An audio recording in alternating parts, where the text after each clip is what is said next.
كنت مثلا باخد مصروف 1000 جنيه زي ما انت كنت بتتكلم، وكنت عايش بيهم تمام رضا، مفيش اي مشكله. فجاه مثلا بقيت اخد 10000 جنيه اوكي ما شاء الله، ما شاء الله. وبيخلصوا.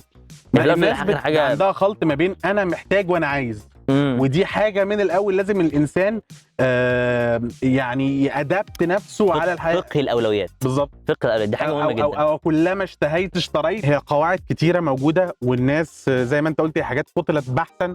فانت اي حد عايز يعرف ازاي ايه الطريقه اللي يشيل بيها او يقسم بيها مرتبه، مفيش طريقه مثلى.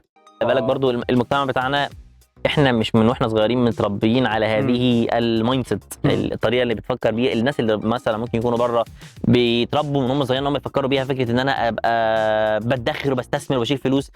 في ناس ممكن تتقاعد على 30 سنه.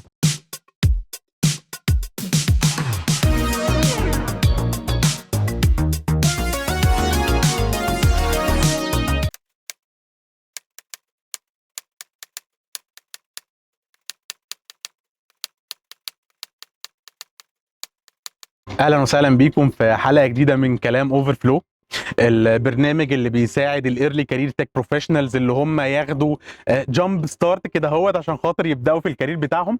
معاكم احمد خالد وصديقي عمر رضا. ازيك يا عمر؟ ازيك يا احمد؟ الناس خلاص اتعودت على ازيك يا احمد ازيك يا عمر في اول حلقه، فتمام يعني. خلاص يعني هنسكيب الحته ديت. النهارده ان شاء الله هنكمل على اللي بنيناه وبدأناه في الحلقه اللي فاتت، وهي اول ما الفلوس تدخل جيب الامبلوي المفروض تلعب في ايدك اللي هو الجونيور. هو قاعد بيغني من زمان لو لعبت يا زهر، ودلوقتي الزهر ما لعبش، بس هو دلوقتي ما بقاش ياخد مصروفي، بالظبط. خلاص بقى معايا فلوس، بقيت بقبض. انا اتحولت من طالب بياخد فلوس او بياخد من مصروف من اهله لموظف بيقبض كل شهر مبلغ معين، وهو عارف المبلغ ده ينزل. فليه المرتب انا كجونيور اول ما ببدا ليه المرتب فجاه بلاقيه بيطير، وانا اصلا كنت حياتي ماشيه ب 500 600 او 1000 جنيه مثلا باخدهم من العيله. اتحولت ان انا باخد مبلغ دلوقتي اكبر، however هو بيطير على طول، ونفس الشخص ونفس كل حاجه. بشكل مختصر احنا ممكن نلخص ده في اسلوب العيشه او العيشه نفسها. اوكي تمام. انا واحد كنت مثلا باخد مصروف 1000 جنيه زي ما انت كنت بتتكلم، وكنت عايش بيهم تمام رضا، مفيش اي مشكله. فجاه مثلا بقيت اخد 10000 جنيه اوكي ما شاء الله، وبيخلصوا. هي الفكره كلها في ان انت بدات تحس ان انت بقى عشان بقى معاك فلوس، فرحت طبقه اجتماعيه مختلفه شويه، فبقيت احس ان انا ايه، لا انا بقى معايا فلوس، طب انا ايه اللي يمنع ان انا اروح اشرب قهوه في المكان الفلاني، او اروح افطر من المكان الفلاني، او اروح اجيب لبس من البراند الفلاني. احنا علشان احنا بني ادمين، فاحنا بطبيعتنا وعندنا نوع من انواع التطلب. انا متطلب، انا عايز اجيب، انا بتطلع دايما للحاجه الاحسن، للحاجه الاعلى. فوانس ان انا مسكت فلوس، انا ممكن ما اركزش ولا نفسي صرفت الفلوس كلها علشان انا كنت عايز اجيب مثلا البرفيوم الفلاني، عايز اجيب الساعه الفلانيه، عايز اغير تليفوني من تليفون كذا لتليفون، اجيب الايفون اللي لسه نازل كده، فاخش في دوامه اقساط. بالظبط. انا ما كنتش كده كده. 10000 اللي انت قلت دي ما تجيبش ايفون ايا خالص كان يعني. هقسط. فانا ليه انا ما كنت ب 1000 جنيه ما بقسطش حاجه؟ انا ليه اخش لما يبقى مرتبي 10000 جنيه او رايح مقسط؟ طب ما انا لسه ما حددتش اولوياتي بشكل كويس، اللي بقى ان انا ابقى عارف انا فعلا محتاج اخش في حاجه تكون ورث التقسيط ولا لا. فاسلوب العيشه نفسه لما بتمسك فلوس بيتغير. احساس ان انا بقى معايا فلوس دلوقتي ممكن اجيب اللي انا عايزه، ده بيخليك تخش اي محل وانت معدي في الشارع اخش اشتري من جوه. ودي بتبقى حاجه كمان نفسيه. ممكن الناس تبقى تقرا عن الامبulsive سبيندنج، اللي هو الشراء الاندفاعي. بالظبط. ان انا اخش اشتري لمجرد الشراء عشان انا مثلا نفسيا دلوقتي عايز اشتري. في ناس لما بتبقى نفسيتها وحشه تروح تاكل، في ناس نفسيتها وحشه تروح تعمل شوبينج. انا واحد مثلا انا بقى مثلا راكب عربيه واخش البنزين، احط بنزين، اقف عند سيركل كي او ايا كان جوه، انا داخل جوه مثلا لم لي كل الرف ده هات لي يا ابني، انا داخل اجيب ميه وقهوه وشوكولاته وبسكوت، فاهم؟ تلاقي نفسك بعزقت على الفاضي علشان انت بس ايه الحاجه قدامك وحاسس انت معاك فلوس فبتخش تصرف. فهي الفكره كلها ان التطلبات بتاعتنا احنا كبني ادمين لما بنمسك فلوس اكتر بتزيد. اوكي. وفي جزء نظري عايز ازوده بس في الحته بتاعت لما انت قلت الناس بقت بتقسط الحاجه. احنا مش هنتكلم في حته حلال وحرام دي، لان هي ليها ناس احسن افضل مننا يتكلموا فيها. بس برضو كل واحد يدور يحاول لما يعمل معامله يشوف هل فيها شبهه ولا لا، لان دي حاجه مهمه جدا، لان دي اصلا البركه اللي هتبقى في رزقنا، لان الرزق كله من عند ربنا. انا مش عايز اتكلم في الموضوع دوت واخليه ياخد حيز كبير، بس كتذكره بس للناس. بس في حته التقسيط في حد ذاتها، حتى لو انا بقسط بنفس السعر الرسمي للايفون اللي انت كنت عايز تجيبه ده، انت بتقسط او بتدفع مرتبك المستقبلي اللي لسه ما جاش، وانت مش في حاجه عارف ما هو هيجي هياش ولا لا. يعني ما هياش برضه، ده مش نيد. بالظبط. يعني انا مش محتاج قوي ده دلوقتي. ما يعني في الناس الاخر حاجه. عندها خلط ما بين انا محتاج وانا عايز، امم ودي حاجه من الاول لازم الانسان يعني يأدبت نفسه على الحياه. فقه الاولويات. بالظبط. فقه الاولويات دي حاجه او مهمه او او, جدا. أو كلما اشتهيت اشتريت، يعني انا بالظبط. حاجه اشتهيتها فخلاص اروح اشتريها. بالظبط. فدي حاجه الانسان من الاول، اول ما يبدا حياته، اول ما يبدا الكارير بتاعه ويبدا يخش له فلوس، لازم يأدبت نفسه على حاجه زي كده. طيب معنى كلامك ده بقى ان انا لما اخد الفلوس، اول ما اخد الفلوس اعمل بيها ايه؟ طيب هو احنا دلوقتي زي ما احنا كنا بنتكلم كده، الحياه ماشيه بينا بسرعه. اوكي. فاحنا دلوقتي في عصر الاي اي، انا مش عارف هيتم استبدالي بايجنت امتى. وبنشوف اكشلي موجه تسريحات كتيره في الشركات، لي اوفس بشكل كبير. وكنا بنتكلم في فتره من الفترات على التوكسيك انفايرمنتس، وكنا بنتكلم في فتره من الفترات لو انا عندي مدير باد مانجر وكل الكلام دوت. فانا لازم أأمن نفسي ضد الجزئيه دي، الجزء بتاع اللي اوفس، او الجزئيه بتاعت ان انا ما بقاش قادر اكمل في شركه، وما بقاش عايز بس عشان انا عليا اقساط وكل الكلام دوت، فانا ابقى عايش حياه او عايش وسط ناس توكسيك كتير. اوكي. فلازم ابقى امن نفسي في حاجه زي كده، فبعمل حاجه اسمها emergency فاند او صندوق طوارئ. صندوق الطوارئ دوت هو اكشلي الهدف بتاعه الصح اللي دايما الناس بتتكلم عنه دوت، ان انا لما يبقى عندي حاجه ارجنت ما بيعش استثماراتي اللي ممكن تبقى خسرانه. لسه اصلا الناس ما عملش استثمارات وما عملش اي حاجه. لسه مفيش حاجه. فاحنا بنتكلم كلام واقعي. هو اول حاجه اعملها ان انا يبقى عندي، ابدا احوش.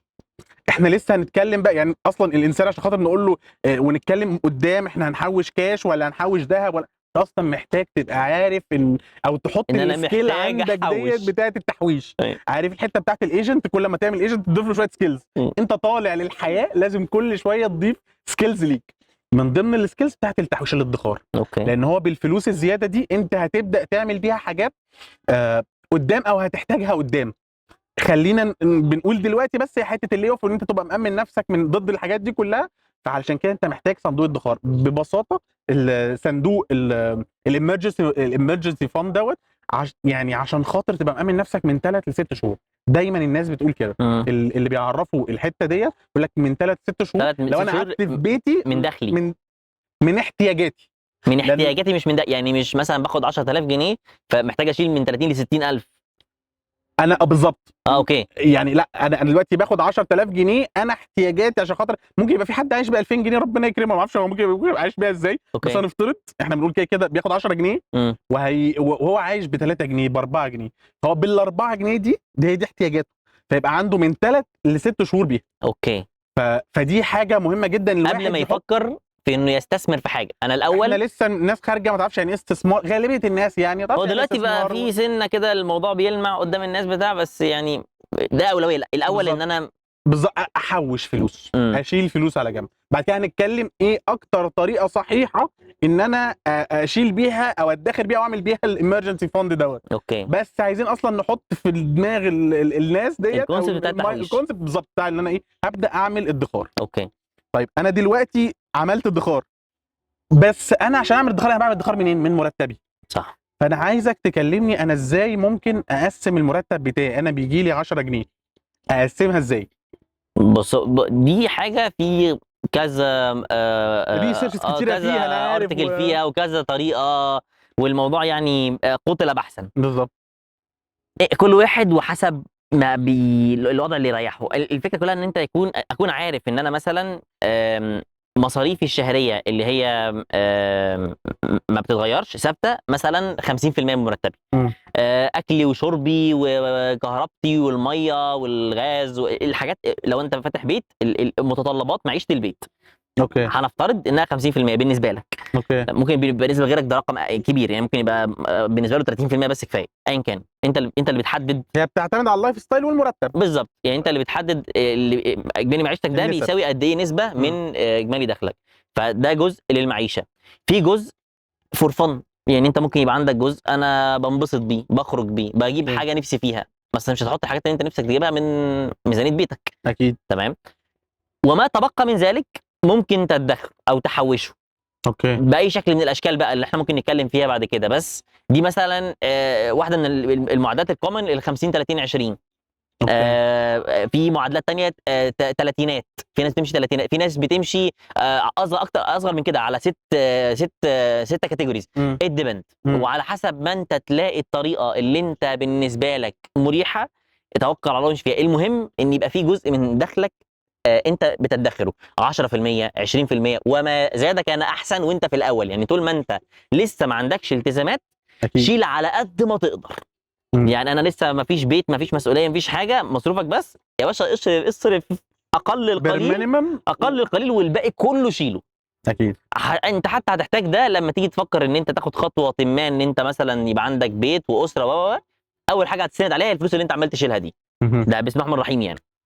فلو انت لسه ما فيش مسؤوليات، شيل اكبر قدر ممكن. لو عندك مسؤوليات، طلع مسؤولياتك الاول الاساسيه، مش بشكل فيه نوع من انواع الرفاهيه. خلي الاول مسؤولياتك الاساسيه برقم، وعايز تحط جزء للرفاهيات حط رقم، بس ما تتجاهلش او تنسى الجزء بتاع الادخار. لازم كل شهر يكون في جزء انت بتدخره من مرتبك. اوكي. طيب انا عايز اقول لك بس ان فعلا هي قواعد كتيره موجوده، والناس زي ما انت قلت هي حاجات قتلت بحثا. فانت اي حد عايز يعرف ازاي ايه الطريقه اللي يشيل بيها او يقسم بيها مرتبه، مفيش طريقه مثلى، هي لا طبعا. تعتمد فعلا على كل شخص. انا سمعت قواعد بالعبيط، وال 50 30 20 و10 20 30 40، بص يعني كل الارقام اللي انت ممكن تتخيلها تقسيمات موجوده. بس هي فعلا انا حاسس ان هي الحاجه دي هي ما فيهاش قاعده، هي تعتمد على عيشتك الشخص انت، نفسه. انت عايش ازاي. وعايز اقول لك على حاجه، كل ما الشخص بقت كانت المايند سيت بتاعته من الاول بصه لقدام، وبصه ان انا ات سام بوينت انا اتليست هريتاير، لان أوكي. هو الانسان بيكبر. فكل ما بصيت للحاجه دي من بدري، كل ما يبقى ميزه كبيره، لان انت لما هتحدد الهدف ان انا لما هحوش فلوس دي عشان خاطر اتسند عليها لما ريتاير، او انا هبقى محتاج ان انا اتشيف بيها جولز معينه استثماريه عندي قدام. ممكن حد وهو لسه متخرج يقول لك انا عايز ات سام بوينت افتح شركه، اعمل ستارت اب، اعمل وات ايفر. ما انت لازم يبقى عندك من الاول فلوس انا اتسند عليها. اوكي. حته ان احنا قلنا في الاول ان انت لازم يبقى عندك ادخار، الادخار ده بعد شويه لما انت الفلوس تبدا تدخرها يبقى عندك مبلغ ما، فانت المبلغ ده هتكتشف ان هو بيحصل حاجه اسمها انفليشن وتضخم في الدوله. ايا كانت الدوله اللي انت عايش فيها، كل مكان في العالم فيه انفليشن. فالفلوس ديت قيمتها بتقل، واللي انت كنت تعرف تشتريه السنه دي السنه الجايه هتشتريه اغلى. وكمان ان مع الوقت كمان هتكتشف ان انت عايز تعمل انفستمنت. الفلوس دي من الاخر بيقول لك مش الكلام بيجيب كلام، برضو الفلوس بتجيب فلوس. فانت لما تبدا تدخل فلوسك دي في بعض الاوعيه الاستثماريه، والحاجه دي ما بقتش، اصل لما الواحد بيسمع ولسه قرر مستثمر، ايه يعني ابقى مستثمر ازاي؟ ده انا كنت لسه باخد مش عارف 500 جنيه من احنا بابا. خلي بالك برضو المجتمع بتاعنا، احنا مش من واحنا صغيرين متربيين على هذه المايند سيت، الطريقه اللي بتفكر بيها. الناس اللي مثلا ممكن يكونوا بره بيتربوا من هم صغيرين ان هم يفكروا بيها فكره ان انا ابقى بدخر وبستثمر وبشيل فلوس.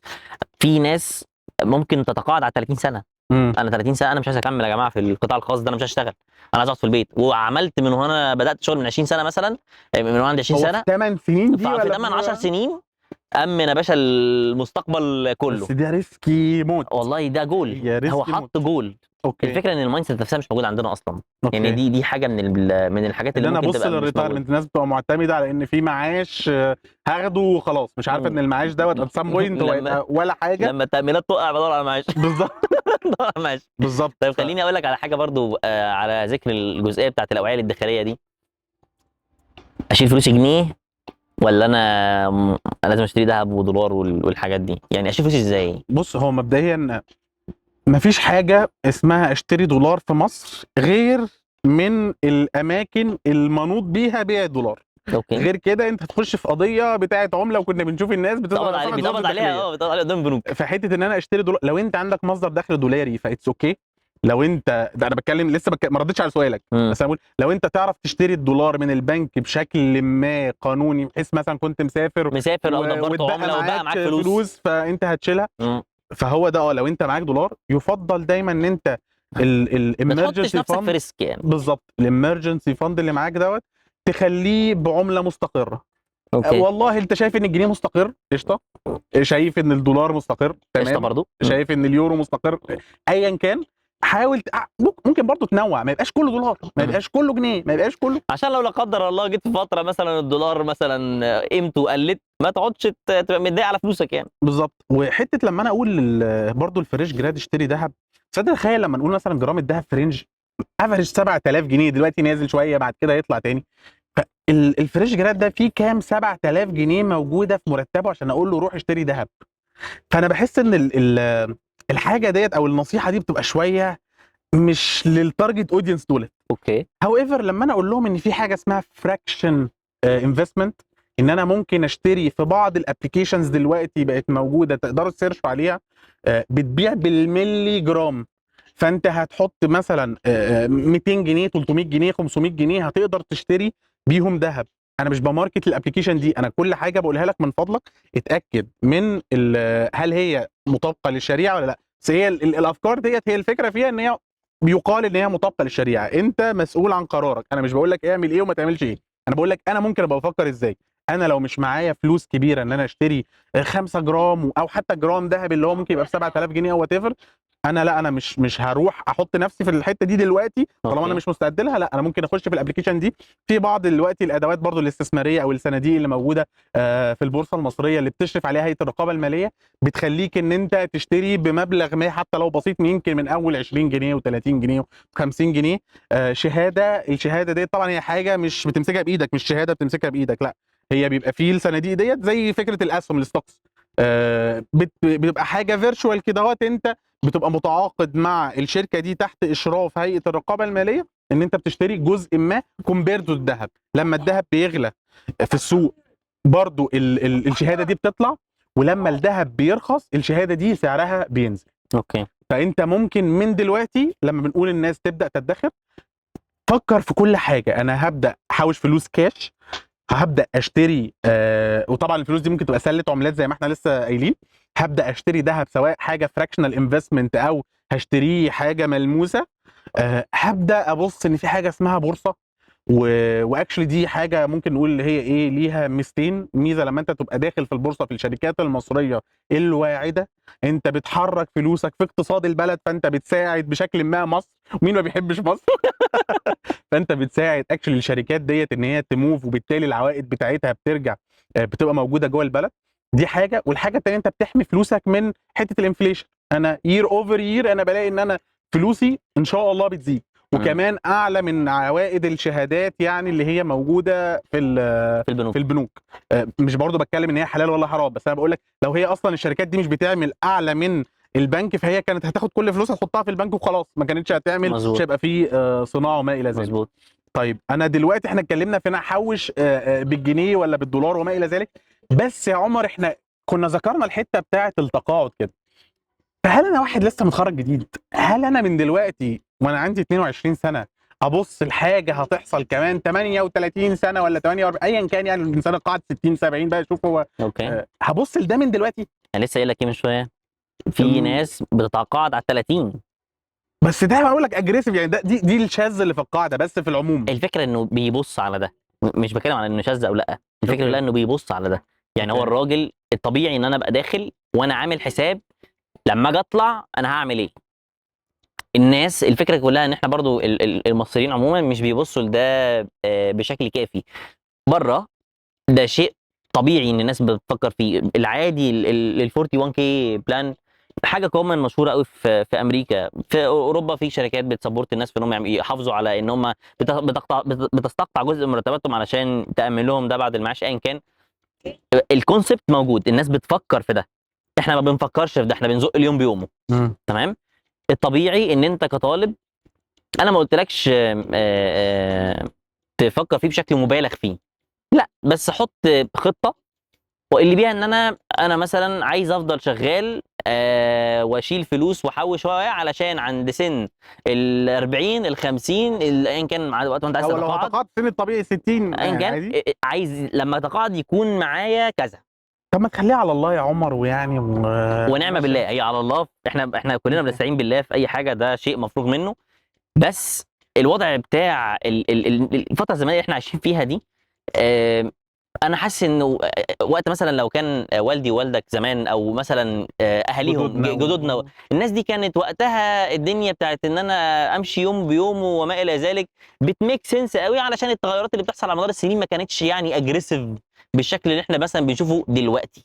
انت كل سنه بتحس انه ايه يا جماعه، ده انا مش ملاحق، انا فعلا مش ملاحق. اللي كنت باخده بفلوس في سنه مش عارف يغطي التزاماتي السنه اللي وراها، مش عارف يغطي التزاماتي السنه اللي وراها.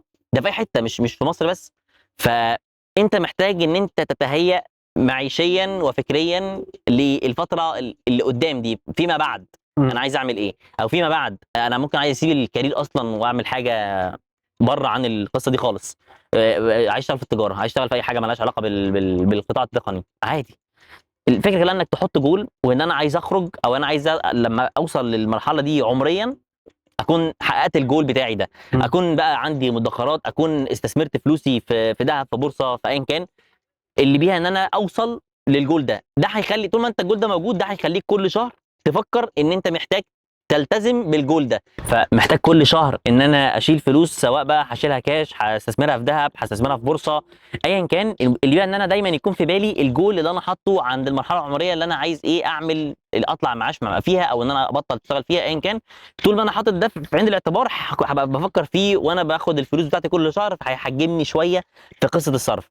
برضه انا عايز اضيف حاجه للجزئيه بتاعت الاستثمار دي، او ان انت ازاي تشيل فلوسك. بلاش الاستثمار عشان ممكن زي ما احنا بنتكلم في إن الناس الصغيره بيبقى صعب قوي ان افكر في ان انا استثمر، بس على الاقل الجزء بتاع التحويش. اوكي.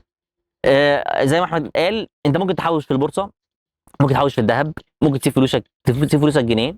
اللي انت ممكن ما تعملوش الشهر ده ممكن تعمله كومبايند الشهر ده مع الشهر اللي وراه. يعني مش شرط عشان انا مثلا مرتبي مش مكفي ان انا اجيب حاجه كبيره دلوقتي، ممكن استنى الشهر اللي وراه ويبقوا الاثنين مع بعض يجيبوا لي حاجه، ومع الوقت انا كده كده مرتبي هيزيد، فهبدا هيبقى ده جزء طبيعي بعمله بشكل دوري من غير حتى ما احس انه تقيل عليا. انت لو اتعودت ان انت تستثمر او تستقطع جزء من مرتبك كل شهر، انت مش هتحس بيه بعد كده، هيبقى عادي. يعني انا بقيت بتصرف بناء على ان الرقم ده اصلا مش موجود، انا ما باخدوش، انا ما بتعاملش بيه. انا عندي واحد من المديرين اللي عدوا عليا في الشركات اللي اشتغلت فيها، الفلوس اللي هو بيستثمرها هو ما يعرفش هم كام دلوقتي، هو ما يعرفش، هم محطوطين في صندوق. بغض النظر عن الطريقه اللي هو بيدخل، هو اصلا اجنبي مش عربي، يعني هو بيدخل بطريقه ما. الفكره او الكونسبت فيه انه الشخص ده هو دلوقتي مثلا دايركتور، هو ما يعرفش الفلوس اللي موجوده دي كام. دي اللي هو حاجه حاسس ان هي حاجه وحشه، يعني انا ما شاء الله انا مش عارف هي كبيره انف اللي تخليه ما يفكرش، او انا مش مهتم اعرف هم كام. بس لما يجي الشخص ده يريتاير، هو شغال في الميدل ايست، يعني في الشرق الاوسط، مش في دوله بتسبورت ال 41 كي، ولا بتسبورت ان انت تطلع معاش في سن معين. هو بيبيلد هيز اون ريتايرمنت بلان. اللي بقى زي ما قلت لك، لما يوصل عند سن المعاش، لما يجي يفتح الصندوق ده يلاقي رقم يخليه يعيش مرتاح هو واهله من غير ما يكون فيه مشكله، عشان هو اتعود يعمل ده، هو ما اتعودش يفكر في ان انا اشيل فلوس. برضو واحده من الحاجات اللي الناس محتاجه تحطها في عين الاعتبار، ان انا لما اجي استثمر في حاجه ما اقعدش افرك في ان انا كل يوم ايه ده الذهب نزل، ده البورصه نزلت. لا، احنا بنستثمر اون لونج تيرم. اوكي. هتشيل فلوس، هتنسى الفلوس، هتدي الفلوس في حاجه ما تدورش ولا تفكر في انك تبص على الفلوس دي تاني 10 سنين قدام، 20 سنه قدام. انت قطعتها من مرتبك وخلاص، خلصنا. لو انت قاطعها بهدف الريتايرمنت بالظبط، لو انا قاطعها بهدف انها تبقى معايا وقت ما اطلع معاش، او معايا اون لونج تايم جول حاطه، ان انا مثلا يبقى عندي بروجكت او مشروع عند مثلا سن معين، ايا كان، مش عايزها شورت تيرم، مش عايزها مثلا عشان السنه الجايه او السنه اللي او وراها، اطلع مصيف اخر او اطلع السنه مصيف، عايز اتجوز، الحاجات دي لا. اوكي. بس انا بتكلم ان البلانز البعيده. تمام. فوانس ان انت اتعودت ان انت تعمل كده، هيبقى اتس سو ايزي، انت تتعود عليه من غير ما يكون في مشكله، ولا انت هيقابلك ازمه في ان انت تعمل ده كل شهر ماديا يعني. لذلك بينصحونا ان احنا الجزء اللي نستقطعه من مرتبنا دوت يبقى هو اول حاجه نعملها. أوكي. يعني انا ما ابداش اشوف الحياه بتاعتي وهنجيب فاكهه وهنجيب مش عارف ايه وهننزل لا، انا اقطع عرق وسيح دم الاول. بالظبط. انا اشيل الجزء اللي هو ال 15 20% او وات ايفر اللي انت. يعني انا في فتره من الفترات برضو عايز اقول لك ان الجزء ده بالنسبه لي ما كانش 10 و20%. اول ما جه في دماغي خلاص ان انا محتاج ابدا انفست، ويعني خدت وقت كبير قوي ان انا ريسيرش في الموضوع دوت. فعايز اقول لك ان الجزء ده كان عندي في وقت من الاوقات كان 70%، من 60 ل 70% في وقت من الاوقات.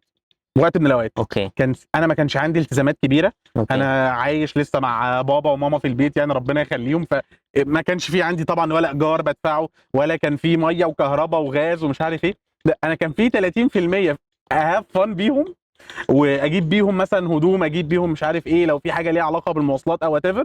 وال 70% كلهم رايحين لحته ده كان اسمه اجريسيف انفستمنت، لان انا شايف ان انا الفتره دي ما عنديش مسؤوليات كتيره، وانا خلاص زي ما كنت كلمتك في حلقه من الحلقات ان انا كنت بزخت 6 شهور اول ما بدات اشتغل، فانا خلاص يعني الموضوع بالنسبه لي كان خد حد كبير جدا.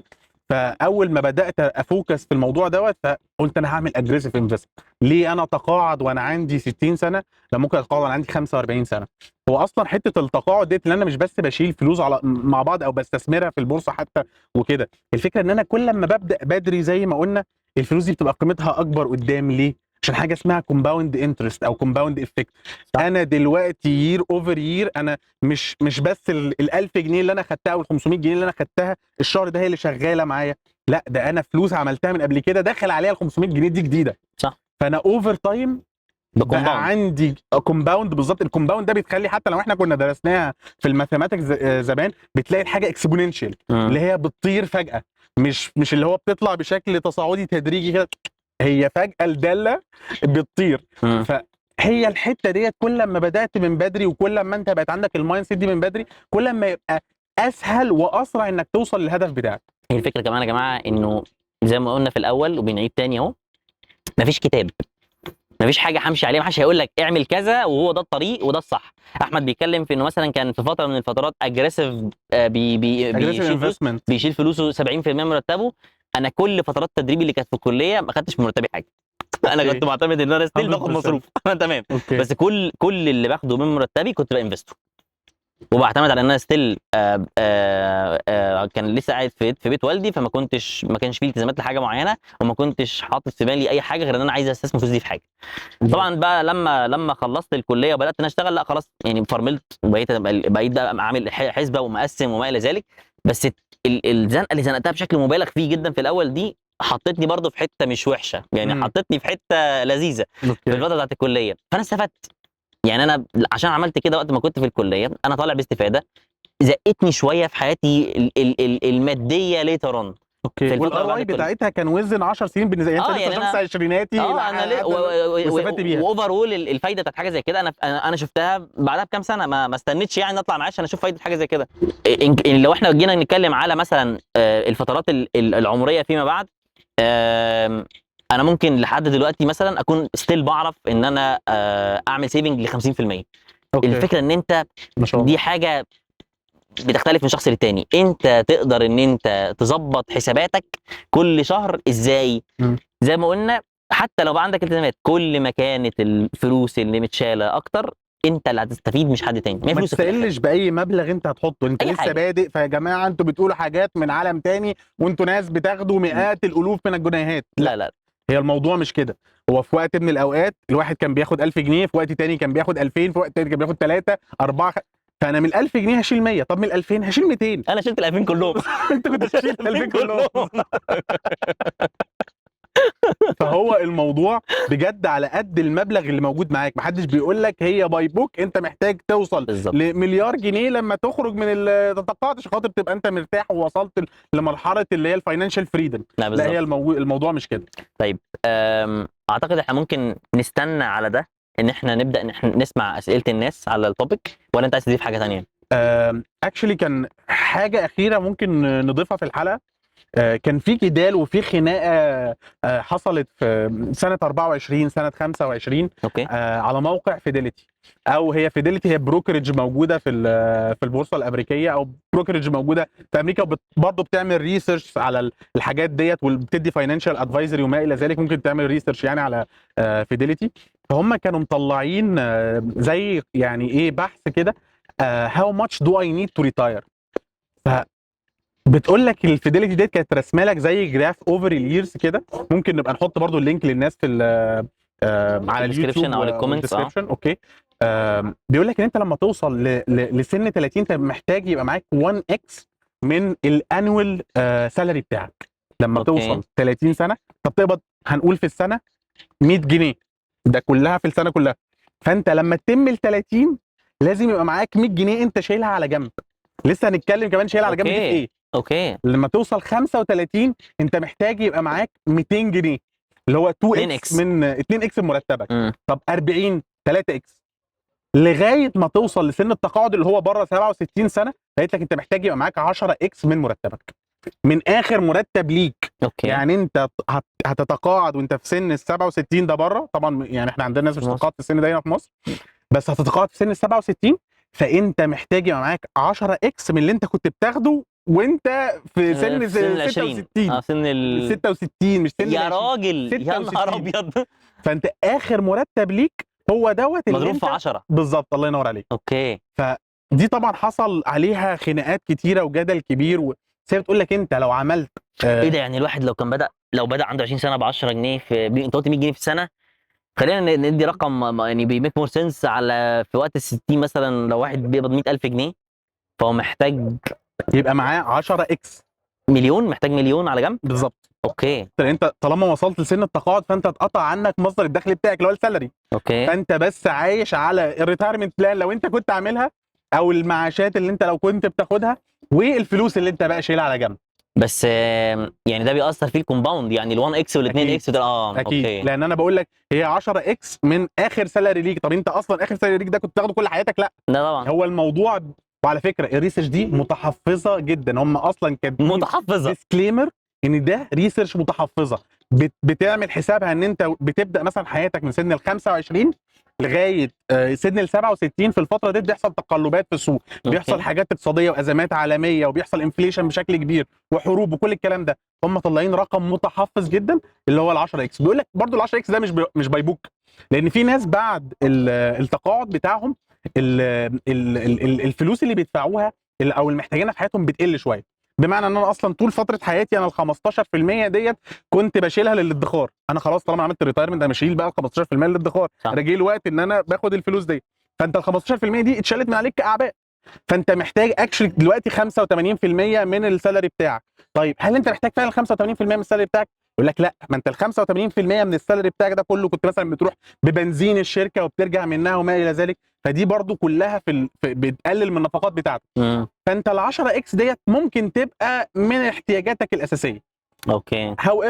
هاويفر قال لك ال 10 اكس ده مش رقم يعني هو رقم متحفظ، وفي نفس الوقت في ناس ممكن يحتاجوا اكتر منه. ليه؟ لو تقاعدوا بدري عن ال 67 سنه، وفي نفس الوقت لو هم عندهم تطلعات تانية لما يجوا يتقاعدوا فيها، ستايل لك انا بقى لما اتقاعد الف العالم كله عايز انا لايف ستايل تاني. بالظبط. فانت هتحتاج 12 اكس ساعتها مش 10 اكس بس. اوكي. ممكن نبقى ننزل للناس الريسيرش دوت نحط له في ونتناقش اللينك. معاهم بعد كده فيه. اوكي. بس احنا عايزين نختم الحلقه دي بس ناكد تاني، محتاج من دلوقتي من اول ما انت بدات الكارير بتاعك انك تبدا تعمل سيفنجز، تبدا تدخر، تبدا تنفست في حاجات، تبدا تخلي عندك emergency fund زي ما قلنا، وتريسيرش في الكلام ده. احنا مجرد قلنا لك شويه مقتطفات، وانت خد كل حاجه اعمل عليها يور اون ريسيرش بحيث توصل في فتره ما. مش عايز اقول لك للفاينانشال فريدم زي ما الناس بتقول، بس ان انت ما تبقاش راجل كهل وعجوز وخلاص مش تقدر تجيب مصدر دخل تاني. ومعاشك مش مغطي اكلك وشربك وادويتك يعني. بالظبط، وتبقى متبهدل ساعتها ومش عارف. الفكره يا جماعه انه صدقونا بجد، لو كان زمان دي رفاهيه، هي دلوقتي ما بقتش رفاهيه. اكيد.